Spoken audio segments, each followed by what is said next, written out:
আসসালামু আলাইকুম ওয়া রাহমাতুল্লাহি তাআলা ওয়া বারাকাতুহু। সম্মানিত দিনী ভাই বোনেরা,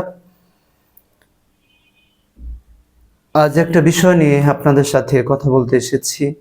সেই বিষয়টা হচ্ছে যে আগামীর বাংলাদেশ কি ইসলামের বাংলাদেশ হবে? আগামীর বাংলাদেশ কি রাসূল সাল্লাল্লাহু আলাইহি ওয়াসাল্লাম মদিনাতে যেই ইসলাম প্রতিষ্ঠা করেছিলেন, মদিনাতে যেই সংবিধান ছিল, আমাদের বাংলাদেশেও কি আমরা মদিনার ইসলাম দেখতে পাবো? মদিনার সেই সংবিধান দেখতে পাবো? এই ব্যাপারে কিছু কথা না বললেই নয়।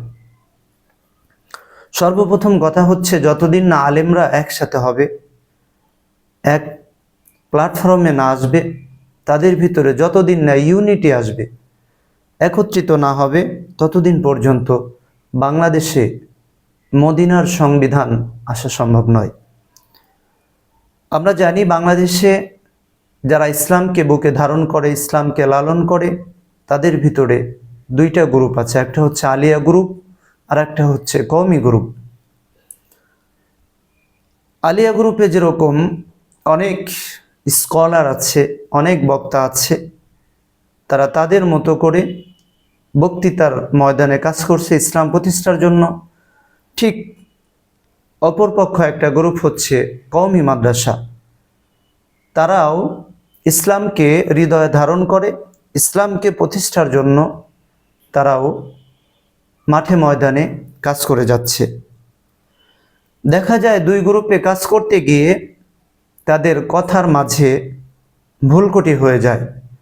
যেরকম আমরা দেখলাম যে ইদানিং আমির হামজা সাহেব তিনি তার আলোচনার ভিতরে সাহাবী যারা আছে রাদিয়াল্লাহু তাআলা আনহু যারা আছেন, নবী রাসূল যারা আছেন, তাদের নাম যখন না হয়, তাদের নাম নিতে গেলে যেরকম সম্মানের সহিত নিতে হয়, আমির হামজা সাহেব ঠিক তাদের নামটা সম্মানের সহিত নেন না। আমরা দেখলাম যে রাসূল সাল্লাল্লাহু আলাইহি ওয়াসাল্লামকে সাংবাদিকের সাথে কম্পেয়ার করেছেন, তুলনা করেছেন। এই কথাটা কওমির আলেম যারা আছে, ওয়াইজ যারা আছে, তাদের হৃদয়ে আঘাত করেছে, কারণ তারাও তো ইসলামকে মহব্বত করে, ভালোবাসে। তো একটা পর্যায়ে আমরা দেখলাম যে কওমির বর্তমান যিনি মুরব্বী মুহিবুল্লাহ বাবুনগরী হাফিজাহুল্লাহ, তিনি হচ্ছেন কওমিদের মুরব্বী। তিনি আমির হামজা সাহেবকে একটা গালি দিয়ে বসলেন। গালিটা হচ্ছে, আমি বলতে চাচ্ছি না। এই গালি দেওয়ার পরে আমরা দেখলাম যে বাংলাদেশের কওমি ঘরানার যে বক্তাগুলো আছেন, তারা মুহিবুল্লাহ বাবুনগরী সাহেবের মতো একজন মুরব্বীকেও তারা ছাড়তেছেন না। যে মুরব্বী মুহিবুল্লাহ বাবুনগরী একজন মুরব্বী মানুষ, তিনি আমির হামজা ভাইকে একটা গালি দিয়েছেন, হয়তো শাসন করার উদ্দেশ্যে, হয়তো বা তার হেদায়েতের জন্য। তিনি যখন মাঠে কথা বলেন, তার কথার ভিতরে অনেক সাহাবী এবং রাসূলদের ব্যাপারে যেই কথাগুলো বলা উচিত নয়, সেই কথাগুলো আমির হামজা সাহেব, তারেক মনোয়ার সাহেব তারা বলে যাচ্ছেন।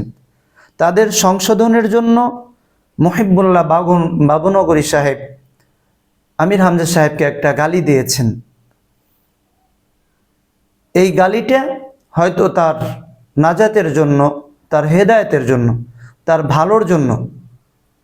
কিন্তু আমরা দেখলাম ইদানিং যে কওমি আলিয়া ঘরানার যে বক্তাগুলো আছে, ছোট ছোট বক্তা, তারা ফিল্ডে কথা বলে, আলহামদুলিল্লাহ ভালো কথা বলে, কিন্তু তাদের এলেম আর বাবুনগরী সাহেবের এলেম, এটা তো বাবুনগরী সাহেবের যে ছাত্র আছে, তাদের সমতুল্য না।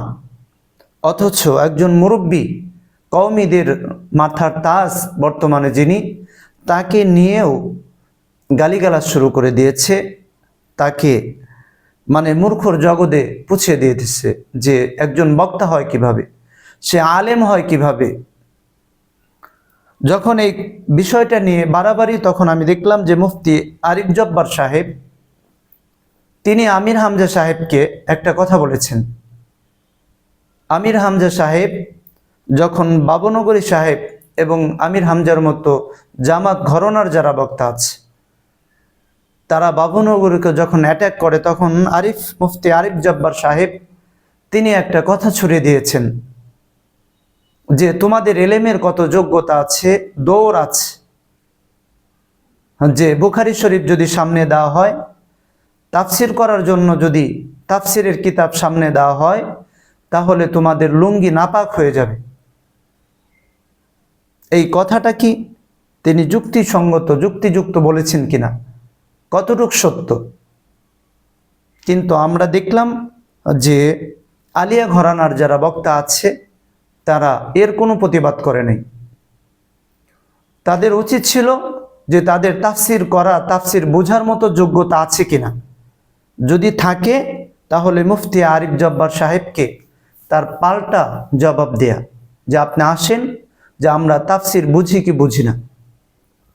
তিনি চমৎকার কথা বলেছেন যে জামাত ইসলামী রাষ্ট্র নিয়ে ফিকির করে, ইসলাম নিয়ে ফিকির করে না। আর কওমির আলেম যারা আছে তারা ইসলাম নিয়ে ফিকির করে, তারা মদিনার সংবিধান নিয়ে ফিকির করে, মদিনার ইসলাম নিয়ে ফিকির করে।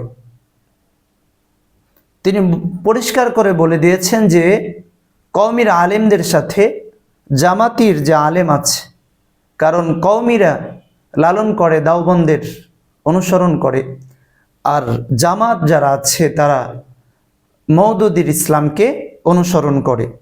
এই জন্য তিনি স্পষ্ট করে জানিয়ে দিয়েছেন যে এই দুই গ্রুপ কখনো এক হবার নয়। আমরা বর্তমান প্রেক্ষাপটেও দেখতেছি। এই ছিল একটা বিষয় যে বাবুনগরী সাহেব হাফিজাহুল্লাহকে নিয়েও কথা শুরু করে দিয়েছে। 2 নম্বর হলো আব্দুর রহমান আল মাদানী। দেখলাম এখন আব্দুর রহমান আল মাদানী যেই কথাটা বলেন নাই সেই কথাটাও কাটছাট করে সেই কথাটাকেও প্রচার করতেছেন যে কওমি আলিয়া ঘরানার যেই ইউটিউবার যারা আছে, কারণ আব্দুর রহমান আল মাদানী আমির হামজা সাহেবের 12টা বাজিয়ে দিয়েছেন। আমির হামজা সাহেবকে সতর্ক করেছেন। তিনি বলেছেন যে ইসলামকে আমরা বুকে লালন পালন করি, আমাদের জীবনের চাইতে সবচেয়ে বেশি ভালোবাসি। আপনি ওয়াজের মাঠে কথা বলেন, ঠিক আছে, কিন্তু ইসলাম নিয়ে উল্টাপাল্টা কথা বলবেন না। ইসলাম এটা কারো বাপদাদার সম্পত্তি নয়। ইসলাম এটা আল্লাহ রব্বুল আলামিনের মনোনীত একটি জীবন বিধান। এটা ইসলাম কিভাবে চলবে, ইসলাম চলার জন্য কিভাবে ইসলাম প্রতিষ্ঠিত হয়েছে, ইসলাম কিভাবে প্রতিষ্ঠিত হবে, ইসলামের বিধান কিভাবে চলবে, এটা আল্লাহ তাআলা স্পষ্ট জানিয়ে দিয়েছেন। আল্লাহর হাবিব সাল্লাল্লাহু আলাইহি ওয়াসাল্লাম মদিনা ইসলামিক রাষ্ট্র প্রতিষ্ঠা করে তিনি দেখিয়েছেন।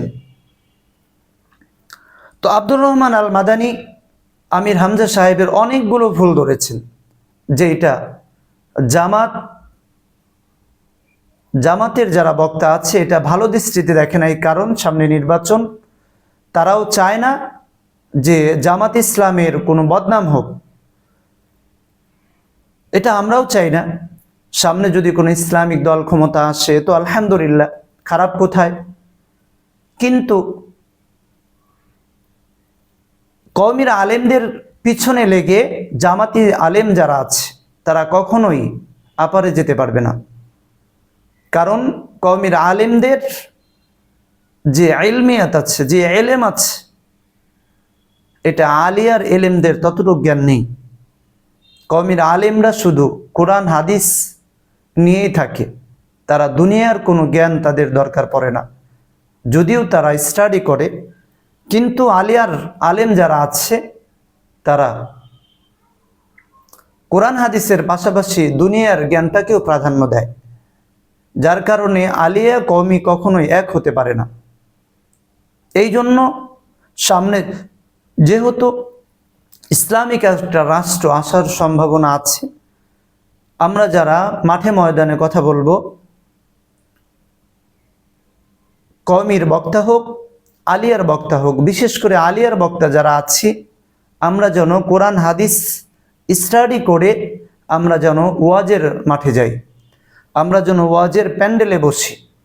আমরা আমাদের মন গড়া বিগত 16টা বছর আমরা যেইভাবে কথা বলেছি স্বৈরাচারী হাসিনার বিরুদ্ধে, তাকে ফেরাউনের তকমা পর্যন্ত আমরা দিয়েছি, এই বক্তব্যগুলো তখন খেয়েছে, এখন আর খাবে না।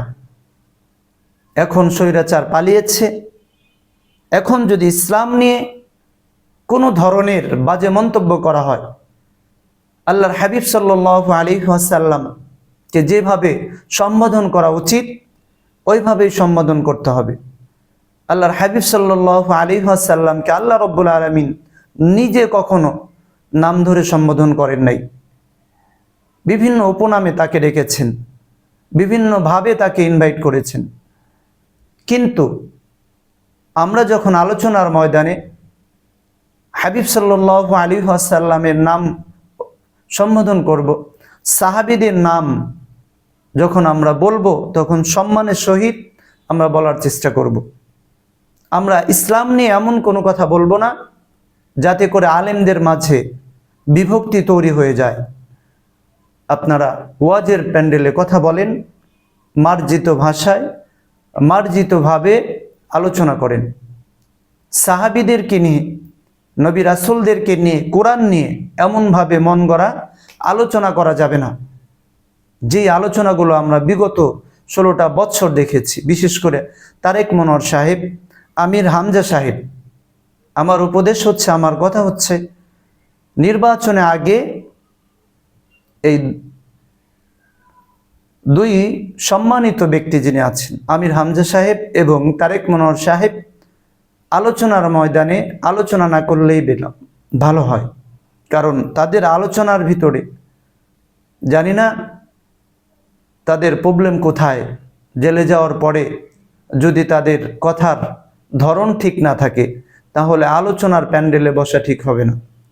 আর তারেক মনোয়ার সাহেব তো এমন এমন কাল্পনিক মিথ্যা কথা বলেন যেগুলো একজন আলেম হিসেবে নিজের কাছে লজ্জাকর। তাকে আমরাও ফলো করি, আমরাও ভালো জানতাম। তারেক মনোয়ার আলোচনা শোনে নাই বাংলাতে এমন কোনো মানুষ পাওয়া যাবে না।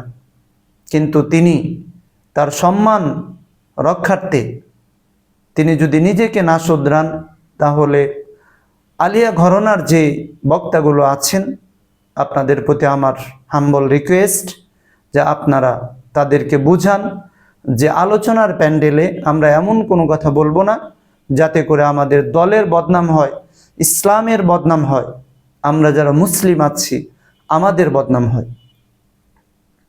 তো আল্লাহ রব্বুল আলামিন যেন আমাদেরকে, সামনে শীতের সিজন আমরা মাহফিল করব, বিভিন্ন জায়গায় মাহফিলে যাব, আমরা মাহফিলে গিয়ে যেন আমরা ইসলামের যে আদর্শগুলো আছে, সৌন্দর্যগুলো আছে, সেগুলো যেন আমরা ফুটে তুলতে পারি। আমরা চেষ্টা করব ইনশাআল্লাহ। আল্লাহ রব্বুল আলামিন যেন আমাদেরকে সেই তৌফিক দান করেন। আমিন। ওয়া আখির দাওয়ানা আনিল হামদুলিল্লাহি রাব্বিল আলামিন।